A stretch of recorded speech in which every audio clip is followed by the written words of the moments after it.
Let's head outside and we'll show you what's happening. I've got some rain out to the west tonight, nothing too significant.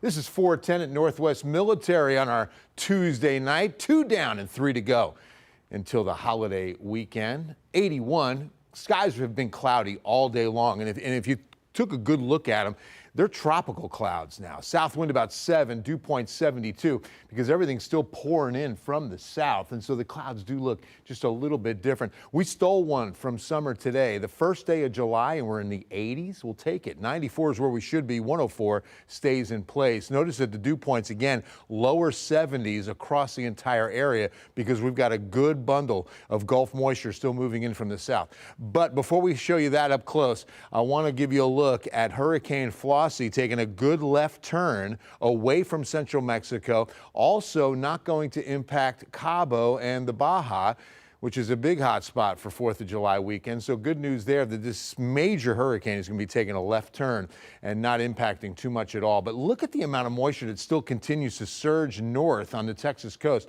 This, again, the remnants of Barry that just continues to pour up into South Texas and give us a good chance of rain. Next stop is over across the eastern Gulf and into the southern Atlantic and into the Gulf Stream, an improving chance of seeing Chantal develop in this region. This is going to be a wet 4th of July across the Florida Peninsula. All right, let's take a look at our radar. Speaking of wet, we had a good batch of rain, but it mainly went west and northwest. I mean, just kind of clipping western Bexar County. And that really looks to be the trend again tomorrow. First rainfall totals, pretty impressive, especially around Crystal City. Popeye got almost 3.5 inches of rain today, nearly 3. There really is a statue of Popeye in downtown Crystal City. If you've never been there, it's awesome. Spinach capital. All right, 1/2 inch near Medina Lake, a full inch north of Bandera, about 1/2 inch down near Pearsall, but San Antonio didn't see much of anything. I mean, just a drop here or there.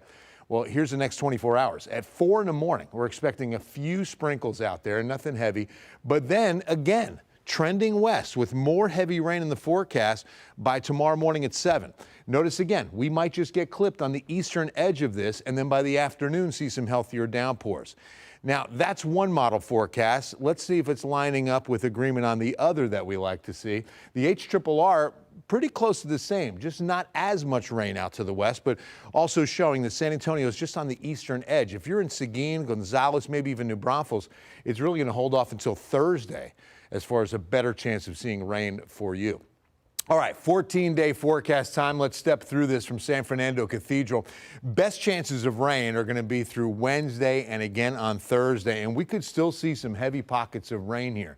Remember, this is tropical in nature, so those high rainfall rates that Jason from the National Weather Service was talking about in Michael's piece earlier of like 3 inches per hour, that can happen with these. So you've got to keep a close eye for localized flooding. 91 to 92, so we warm up just a touch in the next couple of days. We'll start dropping rain chances on the 4th, 20%.